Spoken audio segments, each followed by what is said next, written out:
إن الحمد لله نحمده ونستعينه ونستغفره ونعوذ بالله من شرور أنفسنا ومن سيئات أعمالنا من يهده الله فلا مضل له ومن يضلل فلا هادي له وأشهد أن لا إله إلا الله وحده لا شريك له وأشهد أن محمدا عبده ورسوله يا أيها الذين آمنوا اتقوا الله حق تقاته ولا تموتن إلا وأنتم مسلمون يا أيها الناس اتقوا ربكم الذي خلقكم من نفس واحدة وخلق منها زوجها وبث منهما رجالا كثيرا ونساء واتقوا الله الذي تساءلون به والأرحام إن الله كان عليكم رقيبا يا أيها الذين آمنوا اتقوا الله وقولوا قولا سديدا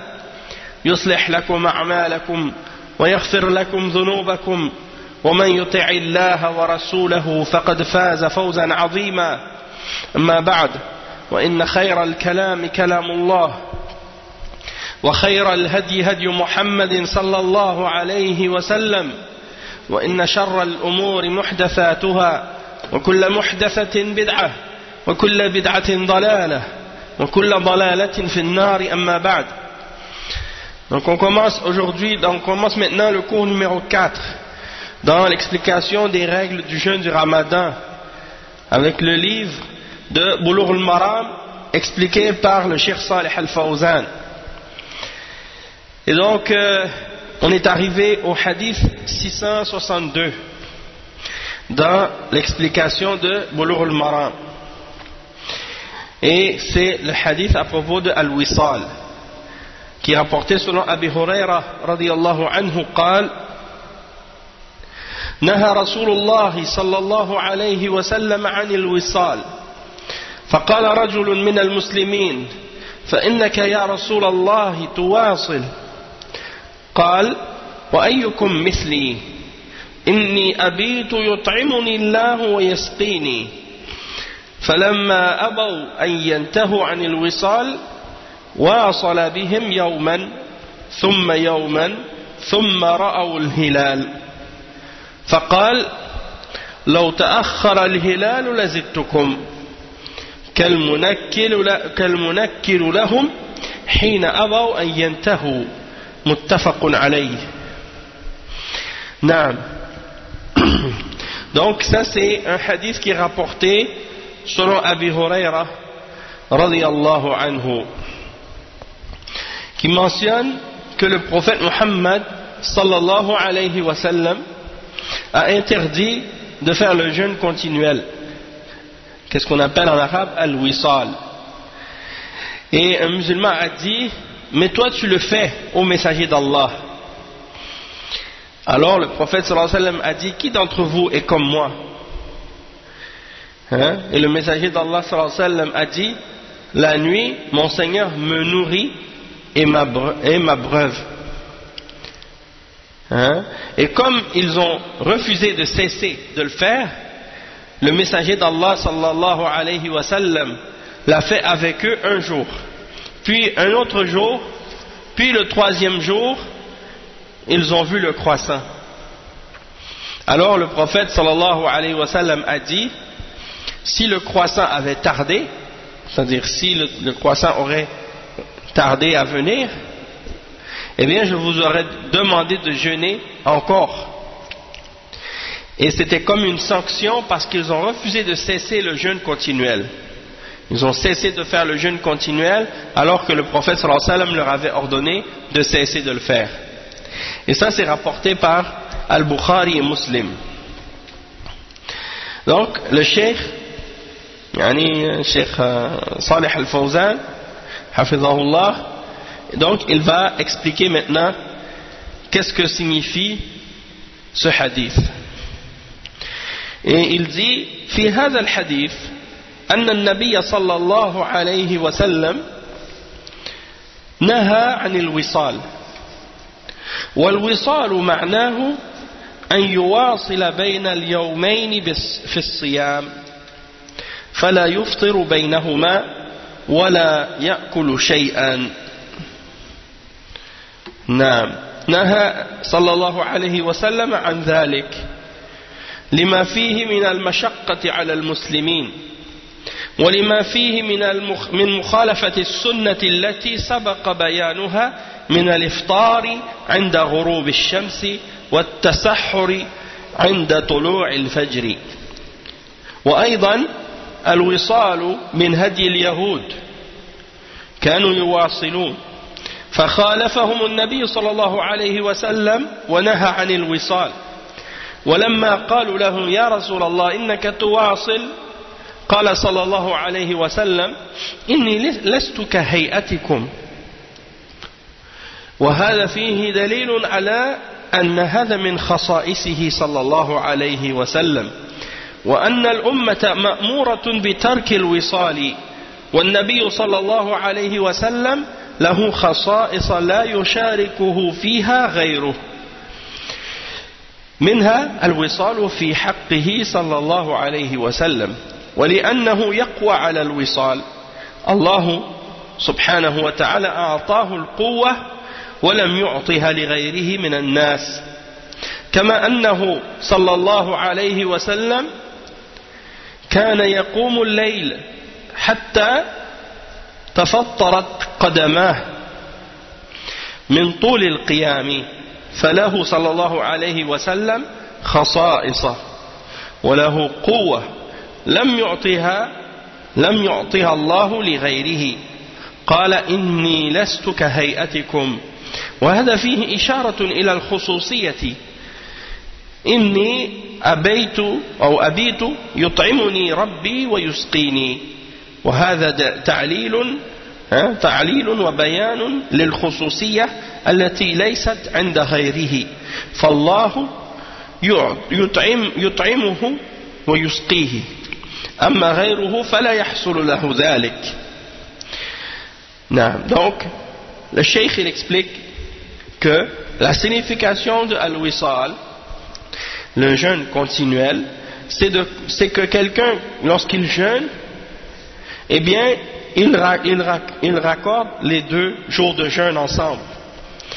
C'est-à-dire qu'il ne fait pas d'iftar entre les 2 jours.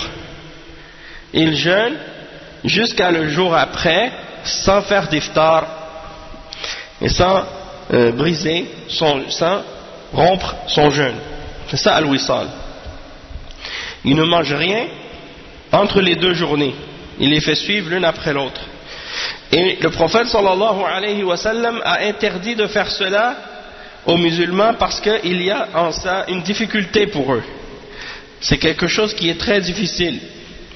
Et également, il y a quelque chose de ça qui a rapport avec le fait de contredire la sunna du prophète Mohammed sallallahu alayhi wa sallam, comme on l'a expliqué dans les hadiths qui ont précédé, puisque on a mentionné que le prophète sallallahu alayhi wa sallam nous a incité de nous hâter à briser le jeûne et à rompre le jeûne au moment du coucher du soleil et de retarder le repas ou le suhour avant le lever de l'aube. Et également, parmi les choses qui mentionnent, le cheikh mentionne parmi les points qui font que c'est quelque chose qui est mauvais, c'est l'exemple du fait que ça fait partie des pratiques des juifs. C'est eux qui font le wisal. Donc le prophète sallallahu alayhi wa sallam les a contredits, il nous a ordonné de les imiter, il nous a ordonné de ne pas faire comme eux, il nous a interdit de faire le wisal, c'est-à-dire le jeûne perpétuel. Et lorsque les sahaba ont dit au messager, ô messager d'Allah, mais toi tu fais le jeûne perpétuel, c'est-à-dire toi tu fais le wisal, le messager d'Allah sallallahu alayhi wa sallam a dit, mais moi je ne suis pas comme vous, il a dit je ne suis pas comme vous. Et ça s'est rapporté comme dans la version de Muslim. Et ça c'est la preuve que le fait de faire le jeûne perpétuel fait partie des choses qui sont particulières, qui lui sont particulières, c'est-à-dire que c'est des choses qui sont spécifiques au messager d'Allah sallallahu alayhi wa sallam, et que la Ummah est ordonnée par contre de ne pas le faire. Donc le prophète sallallahu alayhi wa sallam, il a certaines choses dans lesquelles il est particulier, et que c'est des choses qui lui sont permises à lui, mais que le reste des musulmans n'ont pas le droit de faire. D'accord? Donc le jeûne perpétuel, ça fait partie de ses particularités. Comme par exemple, pour donner d'autres exemples de ses particularités, le prophète sallallahu alayhi wa sallam avait le droit d'épouser plus que 4 femmes. Le reste des musulmans, ils n'avaient pas le droit de faire ça. Donc ça, c'est un exemple de particularité du prophète sallallahu alayhi wa sallam. Et donc ça fait partie aussi des particularités du prophète sallallahu alayhi wa sallam, et personne n'a cette chose-là en commun avec le prophète sallallahu alayhi wa sallam, c'est-à-dire de faire le wisal. Pourquoi? Parce que le prophète sallallahu alayhi wa sallam avait la capacité et la force nécessaires pour être capable de faire le wisal. Et Allah subhanahu wa ta'ala lui a donné la force de le faire, qu'il n'a pas donné au reste des hommes. Et le prophète sallallahu alayhi wa sallam également, il priait la nuit jusqu'à ce que ses pieds craquent, et jusqu'à ce qu'il ait des fentes dans ses pieds, à cause du fait qu'il restait debout très très longtemps dans la salat, dans la nuit. Il avait ses pieds craquaient à cause de ça. Et parmi ses caractéristiques, donc, Allah subhanahu wa ta'ala lui a donné cette force et cette capacité qu'il n'a pas donnée à d'autres. Et le prophète sallallahu alayhi wa sallam a dit, donc je ne suis pas comme vous, en voulant indiquer justement cette particularité qu'il avait. Et il a dit, Allah subhanahu wa ta'ala me donne ma nourriture et m'abreuve pendant la nuit. Allah subhanahu wa ta'ala, il m'abreuve et me donne la nourriture pendant la nuit. Donc ça, c'est l'explication et la raison qui explique cette caractéristique particulière que le prophète sallallahu alayhi wa sallam a, et qui n'est pas présente chez d'autres que lui. Donc Allah subhanahu wa ta'ala le nourrit et lui donne à boire, donc il reçoit sa nourriture d'Allah directement. Et ça, c'est pas quelque chose qui se produit pour tout le monde. Naam. Après le cheikh il dit واختلف العلماء في معنى يطعمني ويسقيني فقيل إنه يؤتى بطعام من الجنة وشراب من الجنة وهذا لا يحصل لغيره صلى الله عليه وسلم وقيل إن المراد أنه يتلذذ بالطاعة تلذذا يغنيه عن الطعام والشراب والطاعة تقوية أو تقوي بدنه تقوية تغنيه عن الطعام والشراب وهذا لا يحصل لغيره من الأمة فالحاصل أن الوصال من خصائصه صلى الله عليه وسلم وأنه يطعمه الله ويسقيه وهذا لا يحصل لغيره والله أعلم. Donc le cheikh il dit que les ulama ont divergé au sujet de la signification de la parole du prophète sallallahu alayhi wa sallam lorsqu'il dit que Allah subhanahu wa ta'ala le nourrit et l'abreuve. Alors certains ulama ont expliqué en disant qu'il reçoit de sa nourriture du paradis, ainsi que il s'abreuve, Allah l'abreuve du paradis. Et ça, c'est pas quelque chose qui arrive à quelqu'un d'autre que le prophète sallallahu alayhi wa sallam. D'autres ulama ont expliqué que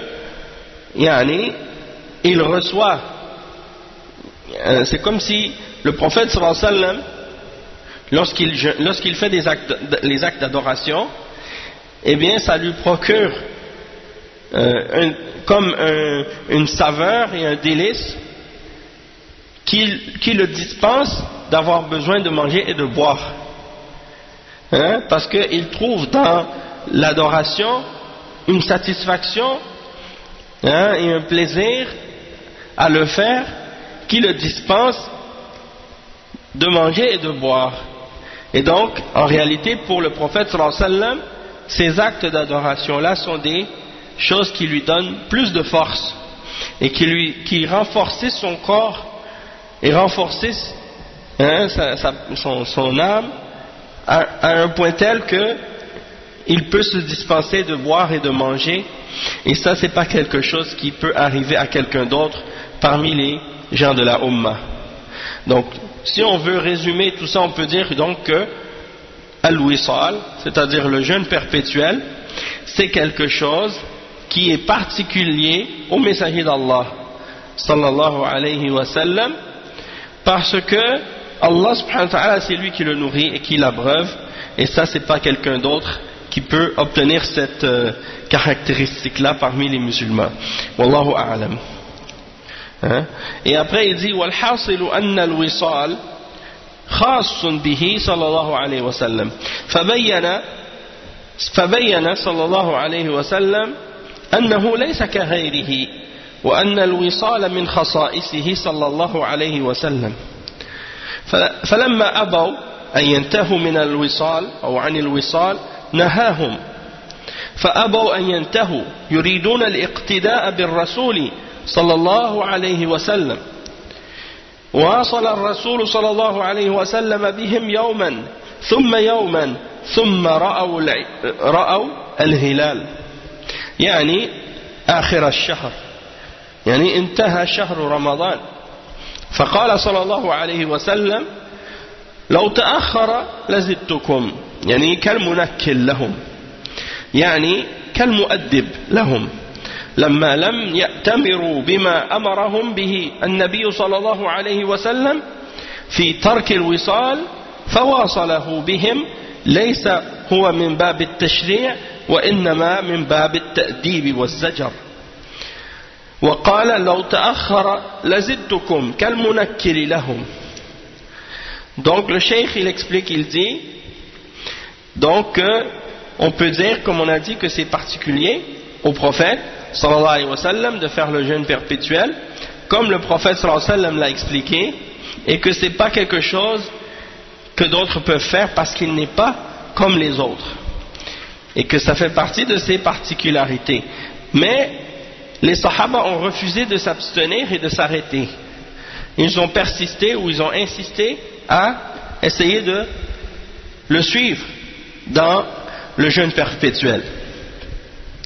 Alors, pour les punir, le prophète sallallahu alayhi wa sallam a jeûné avec eux le jeûne perpétuel un jour, puis un autre jour, puis ensuite est venu le hilal, c'est-à-dire le croissant, qui montre que c'est la fin du ramadan. Et donc le prophète sallallahu alayhi wa sallam leur a dit, si le hilal avait tardé, ou s'il n'était pas venu tout de suite, j'aurais continué avec vous. Et il leur a dit ça comme pour les punir, pour leur montrer qu'ils n'étaient pas capables de continuer comme ça, que ça allait les affaiblir, qu'ils n'étaient pas capables de l'endurer ou de le supporter. Et donc, il leur a pas dit ça dans le but de le dire de la façon comme si pour dire que c'était légiféré pour eux de le faire et que c'était correct pour eux de le faire, mais il leur a dit ça dans le but de les punir et de les blâmer, comme quelqu'un qui veut éduquer ou punir quelqu'un, donc il leur dit, bon, vous voulez faire, d'accord, je vais vous laisser, mais vous allez voir le résultat par la suite, vous allez souffrir de ça. Et c'est pour ça que le prophète sallallahu alayhi wa sallam leur a interdit à la base de le faire. Le cheikh il dit وفيه دليل على النهي عن الوصال وأن المطلوب أن يصوم يوما ثم يفطر بالليل إلى السحر ثم يتسحر ثم يصوم وهكذا كما قال الله تعالى أحل لكم ليلة الصيام الرفث إلى نسائكم هن لباس لكم وأنتم لباس لهن علم الله أنكم كنتم تختانون أنفسكم فتاب عليكم وعفى عنكم فالآن باشروهن رخص لهم بالجماع في الليل وابتغوا ما كتب الله لكم وكلوا واشربوا حتى يتبين لكم الخيط الأبيض من الخيط الأسود من الفجر ومعنى فالآن باشروهن وابتغوا ما كتب الله لكم قيل معناه طلب الليلة القدر وقيل معناه وابتغوا ما كتب الله لكم من طلب الولد والنسل والله أعلم. Donc le cheikh il explique que dans ce hadith il y a la preuve que de faire le wisal c'est quelque chose qui est interdit, que de faire le wisal, de faire le jeûne perpétuel c'est quelque chose qui est interdit. Et ensuite il dit ensuite que qu'est-ce qui est demandé des musulmans et exigé des musulmans, c'est qu'ils fassent le jeûne durant la journée, puis lorsque se couche le soleil ils rompent leur jeûne, et puis ensuite ils restent dans cet état-là jusqu'à l'aube, c'est-à-dire ils peuvent manger, boire et avoir des rapports sexuels avec leurs épouses jusqu'à l'aube, et quand vient l'aube, ils prennent un léger repas avant le lever de l'aube, puis ils jeûnent pendant toute la journée, c'est-à-dire du lever de l'aube jusqu'au coucher du soleil, et ainsi de suite, chaque jour. Et c'est ça que nous sommes ordonnés de faire par Allah subhanahu wa ta'ala. Puis le cheikh il mentionne le verset 187 dans Surat Al-Baqarah, dans lequel Allah subhanahu wa ta'ala dit ce qui signifie on vous a permis pendant la nuit du jeûne, les nuits de jeûne, d'avoir des rapports sexuels avec vos femmes. Elles sont un vêtement pour vous et vous êtes un vêtement pour elles. Allah sait que vous aviez clandestinement des rapports avec vos femmes. Il vous a pardonné et vous a gracié. Cohabitez donc avec elles maintenant et cherchez ce que Allah a prescrit en votre faveur. Mangez et buvez jusqu'à ce que se distingue pour vous le fil blanc de l'aube du fil noir de la nuit. Puis accomplissez le jeûne jusqu'à la nuit. Non. Donc ça c'est les versets que Allah subhanahu wa ta'ala a mentionné à ce sujet-là. Puis le cheikh il dit ensuite وَابْتَغُوا مَا كَتَبَ اللَّهُ لَكُمْ, et c'est-à-dire puis accomplissez le jeûne jusqu'à la reste de la nuit, mais ne cohabitez pas. Voilà le mot d'Allah, c'est ainsi qu'Allah a exposé ces versets. Donc c'est ça. Et il dit وَابْتَغُوا مَا كَتَبَ اللَّهُ لَكُمْ وَكُلُوا وَاشْرَبُوا حَتَّى. Non, c'est ça. Il vous a pardonné, vous a gracié. Maintenant cherchez, non, et mangez jusqu'à ce que se distingue le film. Puis accomplissez le jeûne jusqu'à la nuit. ثُمَّ أَتِمُّوا الصِّيَامَ إِلَى اللَّيْلِ. Et cherchez ce qu'Allah a prescrit en votre faveur. Ici le cheikh explique que la signification de chercher ce que Allah a, c'est-à-dire oui c'est ça, cohabiter avec elle maintenant et chercher ce que Allah a prescrit en votre faveur. Il dit ça signifie de rechercher la nuit de la destinée, Laylatul Qadr. Et il dit, on a dit que sa signification ça pouvait être également cohabiter avec elle maintenant et chercher ce qu'Allah a prescrit en votre faveur, c'est-à-dire de chercher d'avoir des enfants et une progéniture. Non, c'est ça. Je me suis mélangé entre le sens du verset puis le verset en arabe. Ça correspondait pas dans qu'est-ce que je lisais. Non. Après, le cheikh il dit فهذا الحديث يدل على المنع من الوصال وأن المشروع للأمة أن تفطر عند غروب الشمس وأن تأكل وتشرب كل ليلة حتى يأتي السحر ثم يتسحرون ثم يمسكون عند طلوع الفجر وهذا هو المشروع في حق الأمة.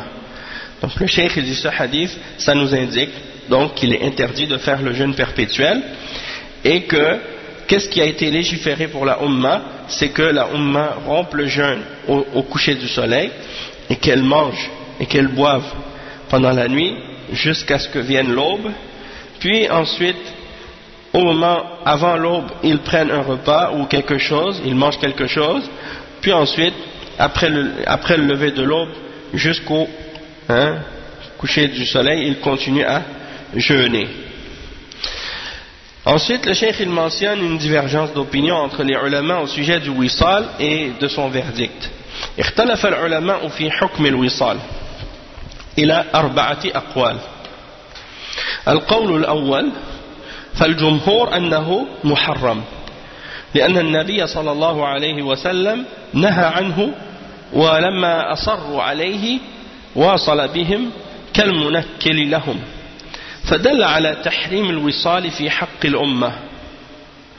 Donc le cheikh il explique que la première position des ulama au sujet du verdict du jeûne perpétuel, c'est la position de la majorité des ulama, c'est-à-dire que c'est haram.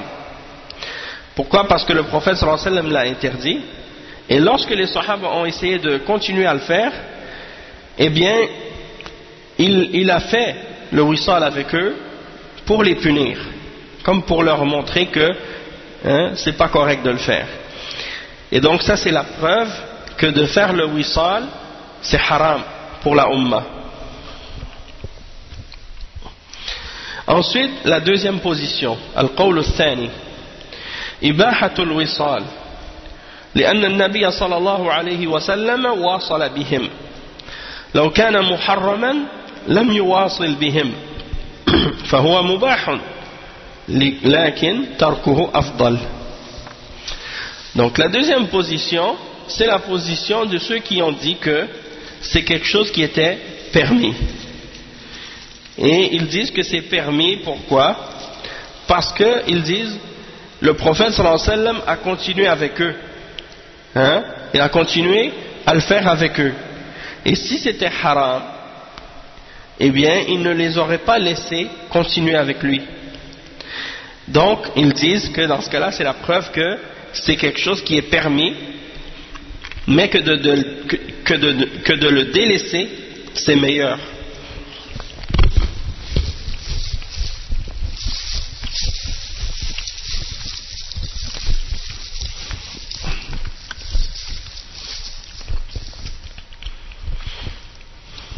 Non. Ensuite,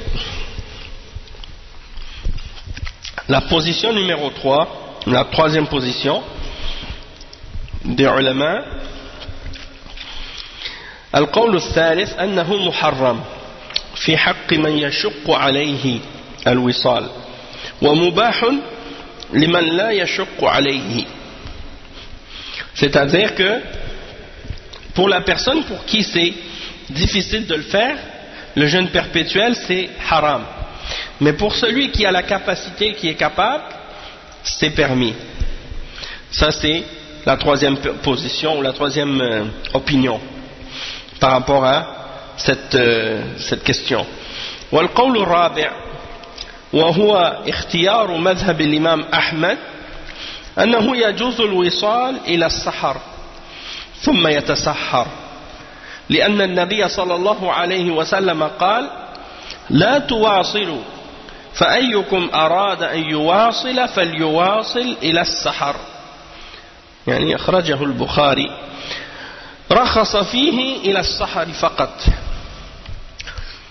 فهذه 4 أقوال في الوصال أرجحها والله أعلم إباحته إلى السحر فقط، وأن الأفضل أن لا يواصل لا إلى السحر ولا إلى ما هو أبعد، والأفضل أن لا يواصل، والأفضل أن لا يواصل. وهذا حاصل الخلاف في هذه المسألة. Donc la quatrième opinion au sujet du jeûne perpétuel, c'est le choix de l'imam Ahmad dans son madhab qu'il est permis de faire le wisal jusqu'à avant l'aube. Jusqu'à avant l'aube, et ensuite tu manges quelque chose avant le lever de l'aube, hein, et après tu jeûnes. Parce que le prophète sallallahu alayhi wa sallam a dit, ne faites pas le wisal, c'est-à-dire ne faites pas le jeûne perpétuel, et quiconque d'entre vous veut faire le jeûne perpétuel, alors qu'il le fasse jusqu'à l'aube, jusqu'avant l'aube. Donc, l'imam al-Bukhari il a rapporté ça, et donc certains ulama, donc, comme l'imam Ahmad, ont permis de faire le wisal, le jeûne perpétuel, mais jusqu'au sahar seulement, jusqu'à l'aube seulement, hein, pas jusqu'avant l'aube, et pas jusqu'à toute la nuit et toute la journée sans manger du tout. Et donc ça c'est les 4 positions, les 4 opinions, et la plus forte ou la plus proche de la vérité dans ces 4 opinions, c'est laquelle? Il dit Allahu a'lam, Allah c'est mieux, mais il semble que c'est la position qui dit que c'est permis de le faire jusqu'au sahar, jusqu'à l'aube seulement, et que le mieux c'est de ne pas le faire, ni jusqu'à l'aube ni plus que ça encore, que le mieux c'est de ne pas le faire du tout. Et ça c'est qu'est-ce qui résume les positions des ulama au sujet de cette question. Donc c'est compris? Vous avez compris la question au sujet du jeûne perpétuel? Oui? Ok, vas-y, dis-moi si t'as pas compris quelque chose, dis-moi c'est quoi. Inch'Allah je vais t'expliquer. Ça va? Ok, pour résumer, je vais te dire que de jeûner sans briser, de jeûner toute la journée, puis après quand le maghrib arrive, tu rompes pas ton jeûne, tu continues à jeûner jusqu'à l'autre jour après, puis tu continues encore jusqu'à l'autre jour sans rompre ton jeûne, ça c'est interdit par le prophète sallallahu alayhi wa sallam. Puis le prophète sallallahu alayhi wa sallam, pour lui c'était permis, parce que il a dit, je suis pas comme vous, moi Allah il me nourrit et il me fait boire, hein, sans que je mange, sans que je bois. Il me donne ma force, ma nourriture, sans que je mange, sans que je bois. Mais vous pouvez pas. Donc, parmi les sahaba, il y en a qui ont essayé de le faire quand même. Eh bien, le prophète sallallahu alayhi wa sallam les a laissés faire pour leur montrer qu'ils ne sont pas capables. Puis après, le ramadan est fini, donc ils ont arrêté.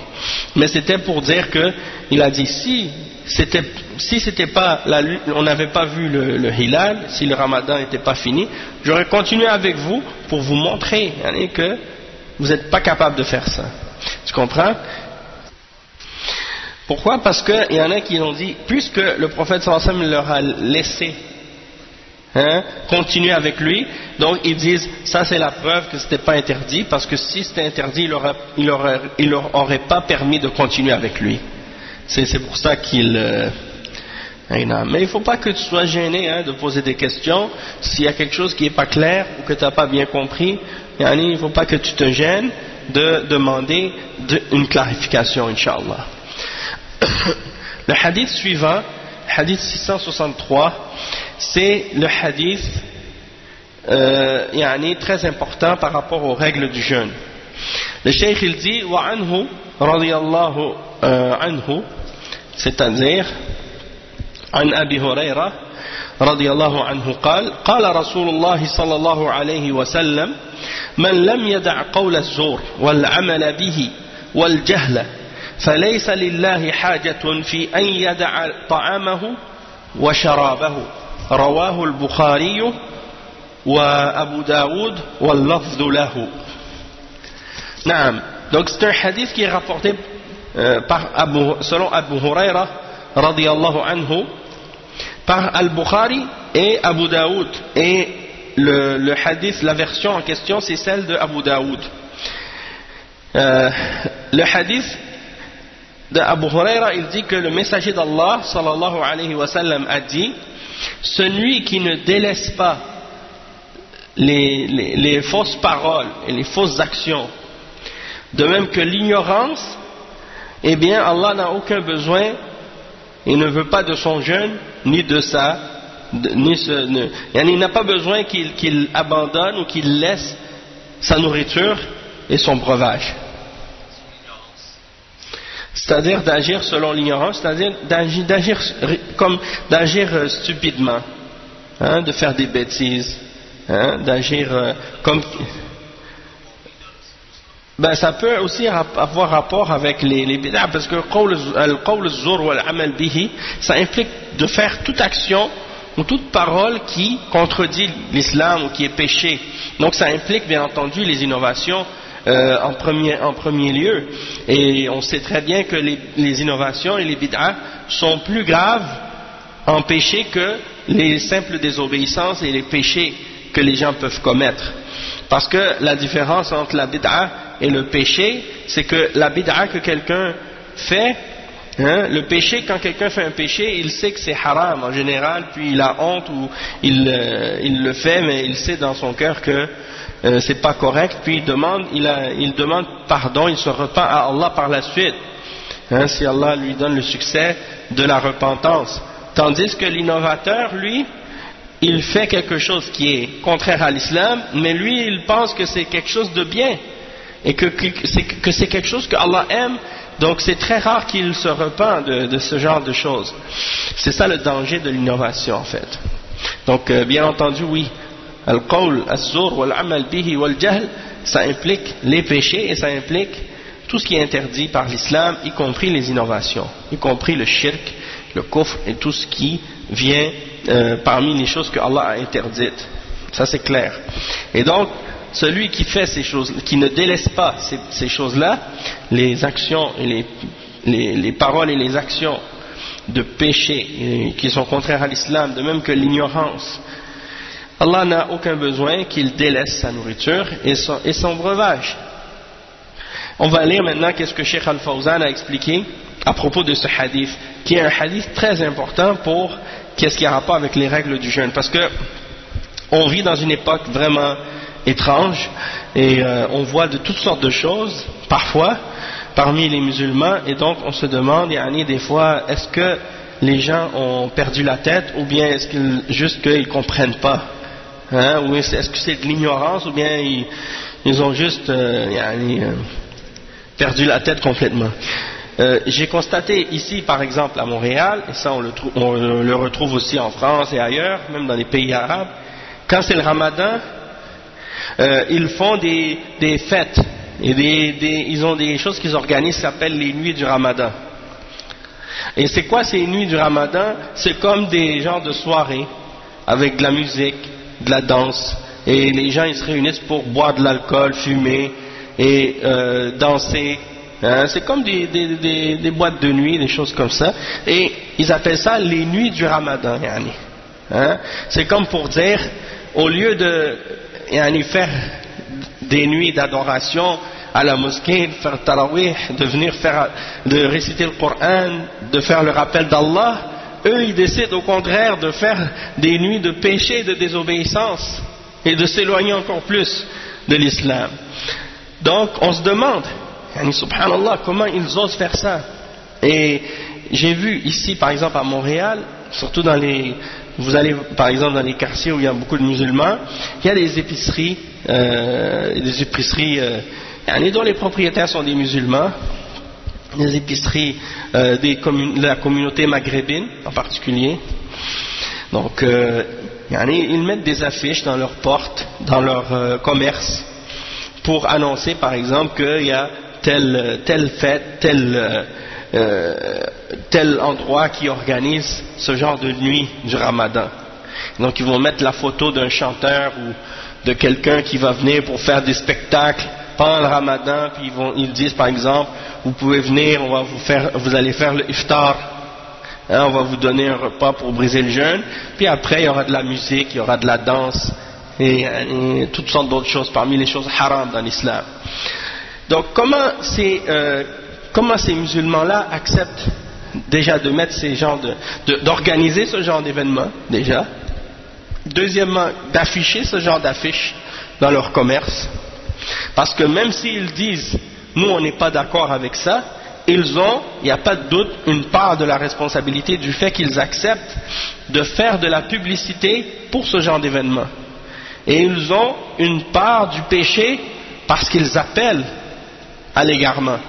Et le prophète sallallahu alayhi wa sallam, il a dit dans le hadith authentique que celui qui appelle au péché, eh bien, il va prendre une part du poids de ceux qui le suivent dans ce péché-là, sans que cela ne diminue rien de son péché à lui.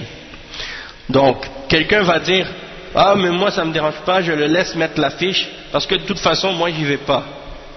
Oui, mais toi tu encourages d'autres à y aller, puisque les gens vont voir l'affiche, et après ils vont dire, ah, ben pourquoi pas, je vais y aller. Ils s'en vont là-bas à cause de toi que tu as laissé cette affiche être mise dans ton commerce, ou dans, peu importe l'endroit. Et on sait que dans l'islam, on est ordonné d'ordonner le bien et d'interdire le mal, puisque Allah subhanahu wa ta'ala dit ta'muruna bil ma'ruf wa tanhauna 'anil munkar. Donc on a la responsabilité d'ordonner le bien et d'interdire le mal. Donc on ne peut pas tolérer ça si on est musulman. Et il y a des musulmans, Allah musta'an, quand ils ont des commerces, ils deviennent schizophrènes. Une façon de parler, parce que c'est pas vraiment une schizophrénie, une maladie qu'ils ont, mais c'est juste que c'est comme s'ils réalisent pas que dans leur commerce ils doivent autant appliquer l'islam et faire respecter l'islam qu'à l'extérieur ou qu'à la mosquée. Il n'y a pas un islam pour la mosquée, puis un islam pour dehors, puis un islam pour le commerce. Non, partout il y a l'islam, c'est le même. Donc tu vois, par exemple, il y a des gens dans des commerces, ils se permettent de vendre des choses haram, ou de permettre des choses haram, ou de faire des choses qui sont contraires à l'islam, puis ils pensent, ah mais ici c'est mon commerce, c'est moi qui décide, je fais ce que je veux. Donc on ne va pas trop s'attarder là-dessus, mais c'est juste un exemple que je donne pour faire comprendre un certain problème qui existe dans la communauté des musulmans ici à Montréal, et aussi en particulier on va dire dans la communauté maghrébine, mais aussi à l'extérieur, aussi dans d'autres endroits, dans d'autres communautés aussi, ailleurs aussi. Qu'est-ce qu'on veut expliquer ici? C'est les paroles, qu'est-ce que Cheikh Al-Fawzan a dit à propos du hadith en question. Il dit لما فرغ من ذكر الأحاديث الواردة في الصيام انتقل إلى ذكر الأحاديث الواردة في المفطرات. المفطرات على قسمين: مفطرات معنوية يصح معها الصيام لكن ينقص ثوابه، أو ينقص ثوابه، أو يكون فيه ثواب، أو لا يكون فيه ثواب، أو لا يكون فيه ثواب. نعم. Donc le cheikh il explique que une fois que le cheikh a terminé d'expliquer les hadiths au sujet de qu'est-ce qu'on a mentionné sur le jeûne, maintenant il va mentionner des choses qui ont rapport avec ce qui annule le jeûne. Qu'est-ce qui vient annuler le jeûne de quelqu'un? Et il dit que ça c'est divisé en deux catégories. La première catégorie, c'est qu'est-ce qu'on a mentionné au début de l'introduction du chapitre au sujet du jeûne, qu'il y a des choses qui annulent le jeûne qui sont des choses abstraites. C'est-à-dire que si tu les fais, ces choses-là, ton jeûne va quand même être valable, sauf que la récompense de ce jeûne-là va être diminuée. C'est-à-dire ta récompense ne va pas être complète, elle va être diminuée. Ou il n'y aura pas du tout de récompense. Ça se peut que ça annule complètement même la récompense de ton jeûne. Il dit وهذه مفطرات معنوية وهي فعل المحرمات من الكلام المحرم والنظر المحرم وكل ما حرم الله سبحانه وتعالى فإنه إذا فعله الصائم فإنه ينقص ثوابه أو يبطل ثوابه فهو مفطر معنوي لا يؤمر بالقضاء صيامه صحيح في الظاهر ولكن هو ناقص الأجر أو ليس فيه أجر بسبب هذه المحرمات التي ارتكبها وهو صائم. نعم. ومنها ما في هذا الحديث من المحرمات التي يجب على الصائم اجتنابها ما ذكره هذا الحديث من لم يدع قول الزور والعمل به والجهل فليس لله حاجة في أن يدع طعامه وشرابه. Donc le cheikh il dit les choses qui annulent le jeûne ou qui diminuent la récompense du jeûne, ce sont les choses qui annulent le jeûne, les choses abstraites qui annulent le jeûne. Et ce sont quoi? Ce sont les actes qui sont interdites dans l'islam. Donc de faire des choses haram ou de dire des choses haram ou de regarder des choses haram, tout ce que Allah a interdit. Donc si quelqu'un fait ces choses-là alors qu'il est en train de jeûner, eh bien qu'est-ce que ça fait? Ça diminue la valeur ou la récompense de son jeûne, ou ça peut même annuler complètement sa récompense. Donc qu'est-ce que ça signifie ça? Ça signifie que la personne, elle a commis cet acte qui va annuler, wa alaykum salam wa rahmatullah, c'est un acte qui va annuler de façon symbolique son jeûne. Bien entendu, il n'aura pas besoin, disons, de reprendre des jours de jeûne après avoir fait des péchés dans le ramadan. Il n'a pas besoin de reprendre des jours de jeûne par la suite. Son jeûne en apparence, il est correct, il est valable, sauf que la récompense de ce jeûne-là, elle sera déficiente,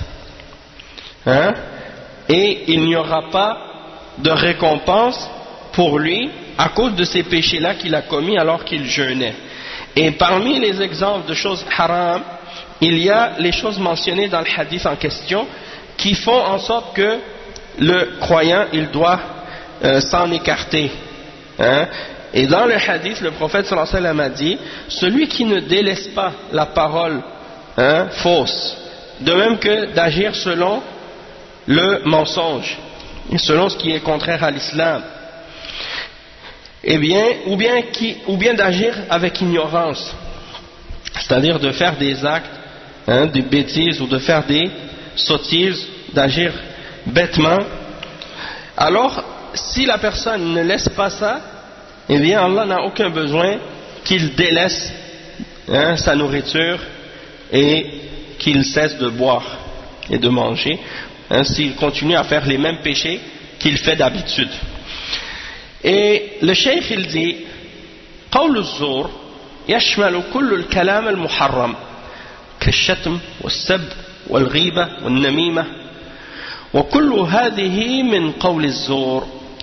سمي بقول الزور من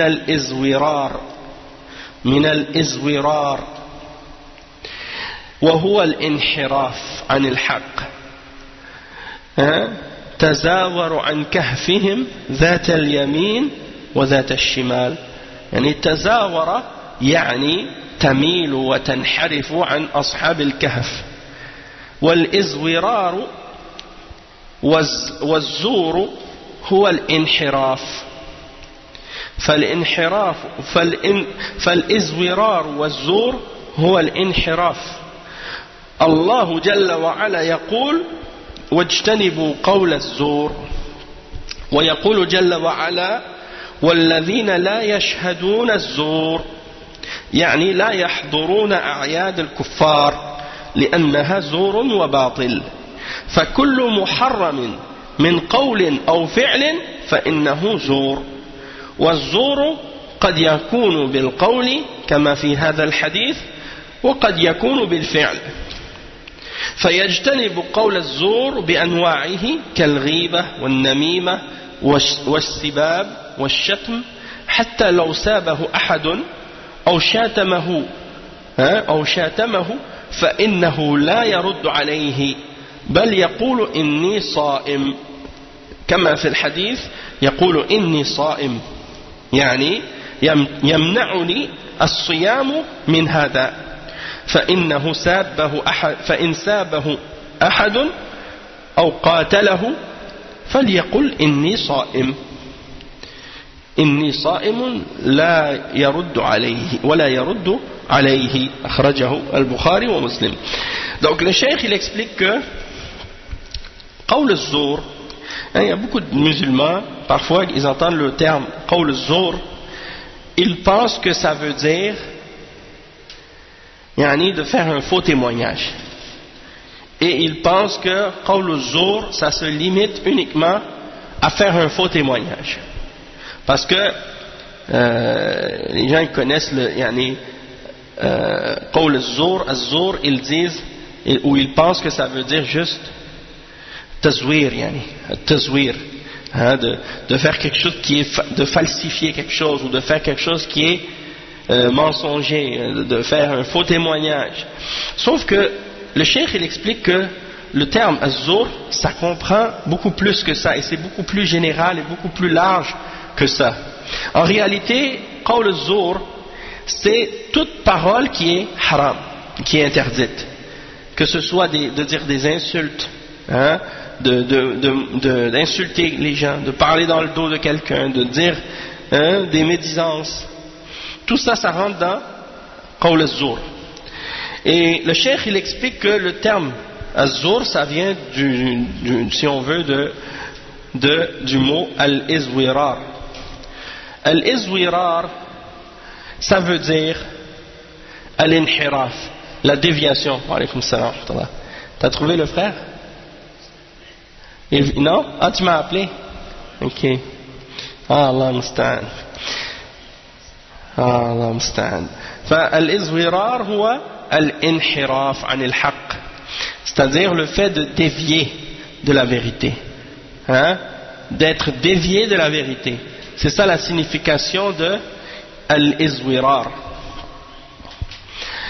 Et il mentionne l'exemple du verset dans Surat Al-Kahf, dans lequel Allah subhanahu wa ta'ala mentionne justement le verbe qui vient de cette racine, la même racine, tazawaru an kahfihim dhat al-yamin, c'est-à-dire ils penchaient dans la caverne, les gens de la caverne, les jeunes dans Surat Al-Kahf, ils penchaient vers la droite et vers la gauche. Donc c'est pour dire comment le sens linguistique, qu'est-ce que signifie le terme az-zur dans la langue arabe. Donc, on va juste pour montrer le verset dans Surat Al-Kahf, c'est le verset 17. Verset 17 dans Surat Al-Kahf qui dit Naam, tu aurais vu le soleil quand il se lève s'écarter de leur caverne vers la droite. C'est ça, s'écarter de la caverne vers la droite. Et quand ils se couchent, passer à leur gauche. Tazawaru an kahfihim dhat al-yamin. Donc c'est pour dire, c'est-à-dire pencher, dévier ou se pencher vers la direction de la droite ou de la gauche. Et ça c'est par rapport à l'histoire des gens de la caverne. Donc al-izwirar ça veut dire la déviation. Et Allah Azza wa Jal il mentionne également dans le verset 30 dans Surat Al-Hajj, écartez-vous des paroles mensongères, des faux témoignages et tout ce qui a rapport avec le péché et az-zur. De même qu'il mentionne dans verset 72 dans Surat Al-Furqan, وَالَّذِينَ لَا يَشْهَدُونَ الزُّورَ, c'est-à-dire ceux qui ne donnent pas de faux témoignages, ou bien qui ne sont pas témoins de ce qui est faux. Et les ulama de tafsir ils ont expliqué que shahadatu zur ça veut dire également d'être présent ou d'assister aux fêtes des kuffars et à leurs célébrations. Ça rentre dans shahadatu zur. Donc le cheikh il explique que le zur c'est tout ce qui est faux, tout ce qui est haram, que ce soit une parole ou une action, ça rentre dans az-zur. Et az-zur, c'est possible que ça soit par les actions, comme c'est mentionné dans le hadith en question, et c'est possible également que ce soit dans les paroles, et dans les actions aussi. Non. Donc, les actions de zour, il faut s'en écarter aussi. Et les paroles aussi. Donc, tout ce qui est zour, tout ce qui est haram, il faut s'en écarter pendant le ramadan. Pas seulement arrêter de manger, arrêter de boire. Et le cheikh, il dit comme exemple, de parler dans le dos, de faire de la médisance, d'insulter les gens, de maudire les gens, et ainsi de suite. Et il dit même si quelqu'un t'insulte, tu ne dois pas lui répondre. Si quelqu'un t'insulte, tu lui dis je jeûne. Tu dis je jeûne. Ce qui m'empêche de te répondre, c'est que je suis en train de jeûner. Le prophète sallallahu alayhi wa sallam m'a dit, si quelqu'un l'insulte ou si quelqu'un l'incite à se battre, il dit je jeûne. Ça c'est rapporté par Al-Bukhari et Muslim. Ensuite il dit wal-amalu bihi, al-amalu bil-muharram, لأن المحرم قد يكون بالفعل وقد يكون بالفعل كالضرب والقتل والتعدي على الناس بالفعل وهذا من الزور لأنه بغير حق. Donc le cheikh il dit et également d'agir selon le zour, c'est-à-dire de faire des actes qui sont haram. Et qu'est-ce qui est haram? Ça peut être dans la parole et ça peut être dans les actions, comme par exemple de frapper, de tuer, de transgresser contre les hommes en faisant des gestes ou des actions qui sont contraires à la vérité. والجهل معناه السفه وهو عدم الحلم فلا يسفه الصائم بل يكون حليما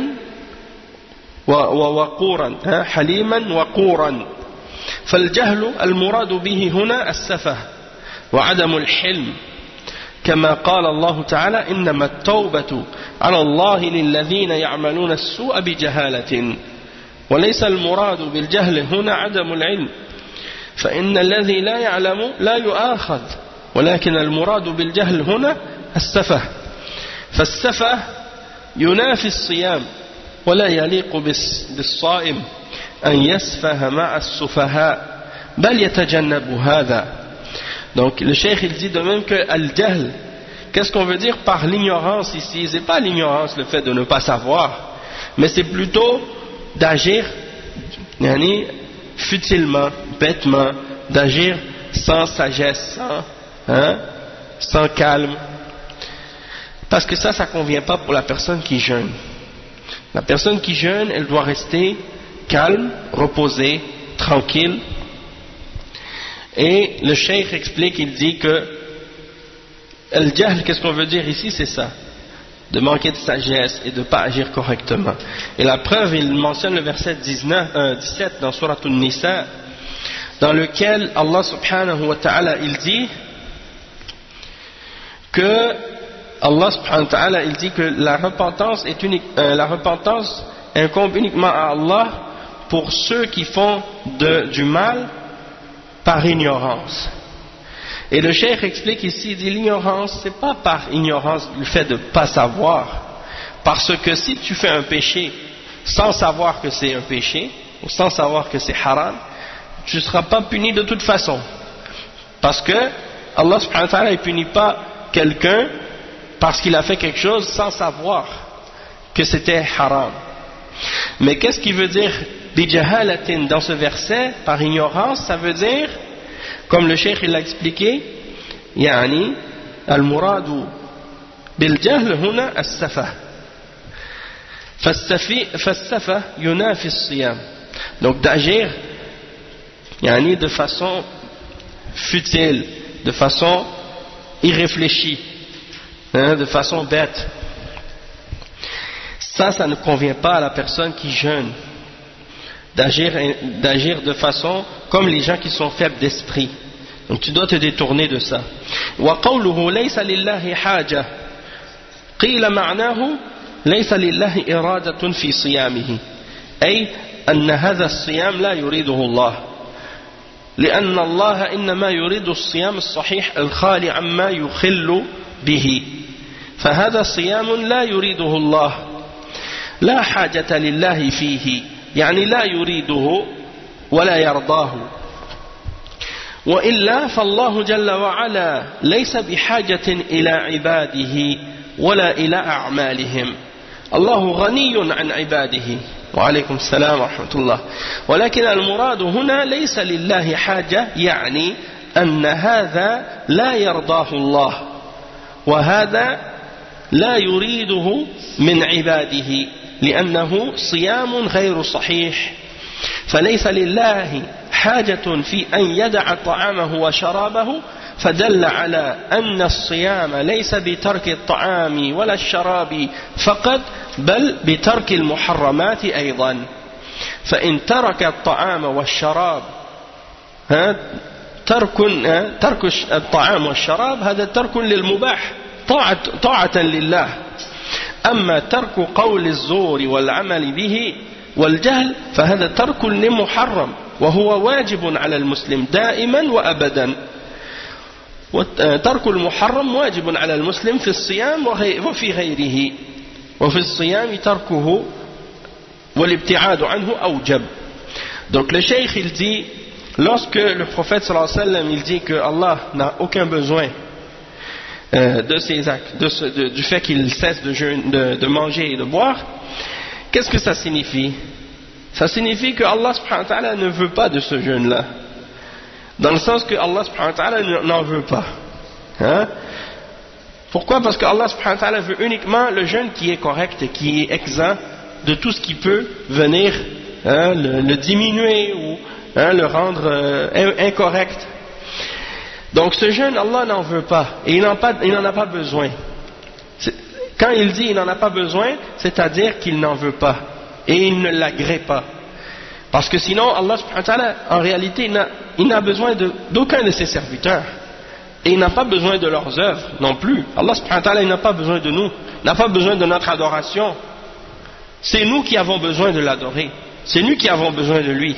Donc quand il dit il n'a pas besoin qu'on laisse notre nourriture et qu'on laisse le breuvage, c'est-à-dire il n'en veut pas, il ne l'agrée pas.